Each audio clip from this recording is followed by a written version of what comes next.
Hello, Professor B back with us, and today we're going to talk about another critical part of technical writing, and that's responding to a request for proposals. Okay, how do we do that? What do we include? What do we need to know? So we will dive in with our standard presentation slide deck, and then we'll wrap up with some comments afterwards. So let's dive in and see what we can learn.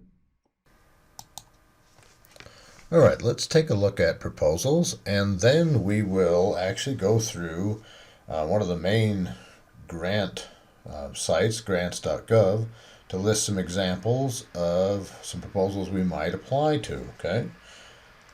So understanding what a proposal is and how we respond to it. Any proposal writing is done in the same way we do any other writing. We plan what we're going to want to write, we draft it, we revise that draft, and then we head into our editing and proofreading cycle, which gives us the best opportunity to write a successful proposal. Proposals generally are accompanied by large amounts of money, and we take that money and we do the work that was requested. There are some different categories of proposals. We have internal ones, which generally refer to things within the company you're working for. Then we have external funding sources.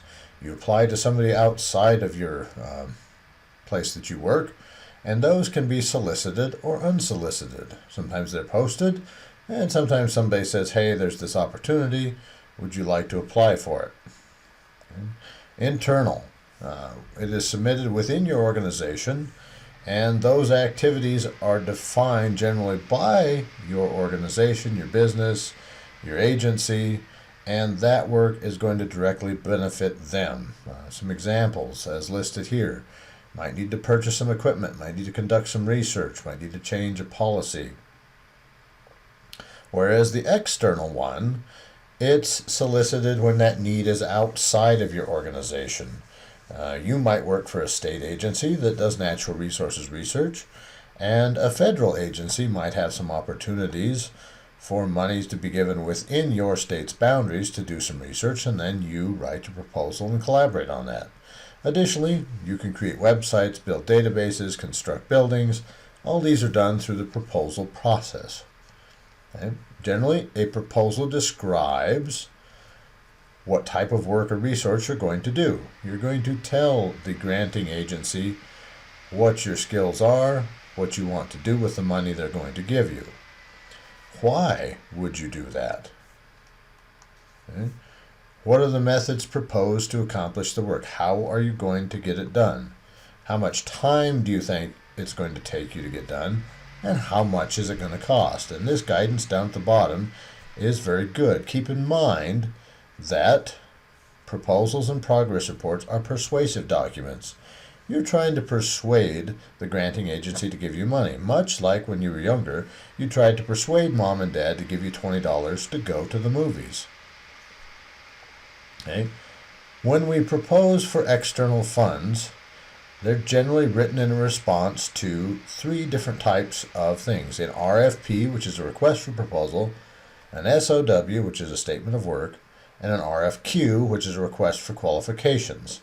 The external source puts these on their website, you see them, you read them, and you respond to those. Okay? We'll look at grants.gov in a little bit, but they have calls for proposal all over their website in a searchable database. So what you do in response to that request for proposal, you sit down and you ask yourself, what do they really want? Okay? There's, those things we talk about, words, sentences, phrases, paragraphs, describing what they think they want. You have to dissect it and see if you can do that. What is the problem you're going to solve for them? How will you solve that problem? And which approach is going to be most likely to get you the money? What might you put in your proposal that they would not like, and then they would toss it into the pile to be rejected? What objections might your plan bring up? Okay? If you get into environmental causes, things like that, people might have a staunch opposition to how you might solve the problem. And can you actually do what you're proposing? The granting agency will go through it with a fine-tooth comb to see if they think that's actually possible. And the danger is if they think so and you said you could, they might give you the money, and then you have to carry through on your promises.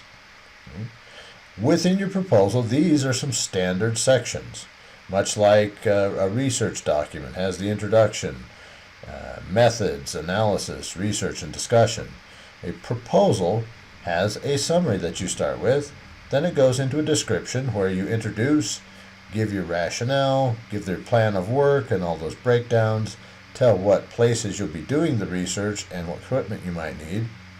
The personnel, you would list specifically the people that would be working on the project, the budget, how much you plan to spend and how, and then a conclusion with any appendices needed. Pretty straightforward. Proposals are much like letters or memos or any of those other things. They have a strict format that people are expecting to see. Okay? Pretty quick and easy. Proposals are a response, and a persuasive response, to a request for information, essentially. So let's take a look at grants.gov and see what we're talking about. Okay?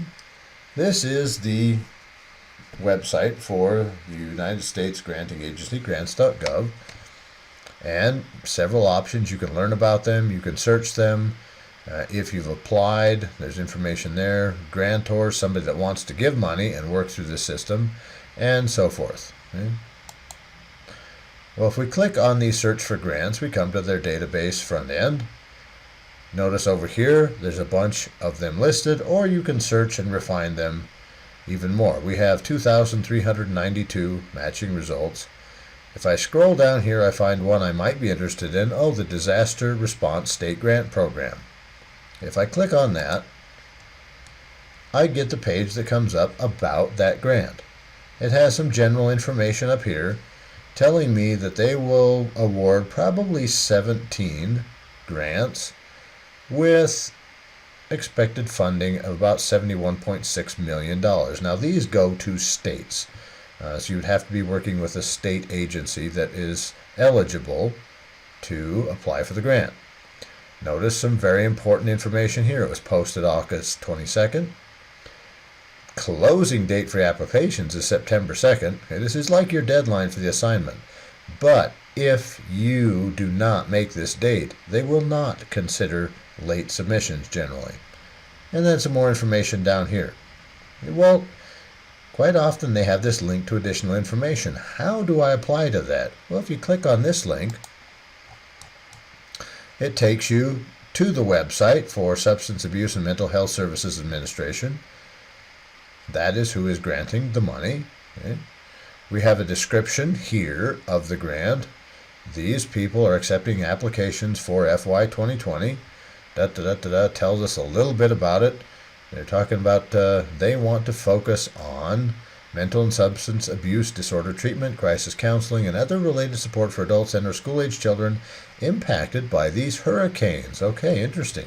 This is what they're studying. This is the disaster they're talking about. Contact information, people to talk to. It's a one-year project, so make sure when you're talking about your proposal that you send to them that you can get it done in a year. And then down here, application materials. So I click on that, and I get the actual document that gives me what I need to know. This is what I'm going to respond to. Okay?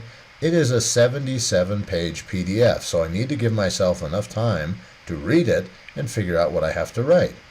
Kindly enough, they give me a table of contents that describe it all. Starts off with the executive summary. This is looking familiar like some of the reports we write. Okay. We get down here, project description, key personnel, define some terms for us, allowable activities, and this tells us what we can do and some other expectations they're looking for. And then they start talking about how you would actually do the grant. Okay, who's eligible? How do I submit my application? That's critical information. Additional forms that might be needed. Okay, attachments that maybe should be included. And then how will the application be reviewed, and so on. So, to be successful, you'll need to read through this whole document that they provide you, and they might give you some guidelines like, oh, here, the project narrative may be no longer than 10 pages. So, you need to be careful about that when you're writing it. You will write a proposal in response to the call for proposals I posted on our student webpage. In our game design and development, I have given you the parameters within which you need to write your proposal. You will do that individually and within your groups and submit it by the deadline. And I've given you some guidelines, I think 750 words. So it'll be interesting to see how well you respond to my call for proposals, and we'll see how successful you are in your writing. Will I grant you the millions of dollars that don't really exist, but we're working for grades, right? So that's the end of this presentation, and let's wait for some closing remarks. Well, as usual, several things in there.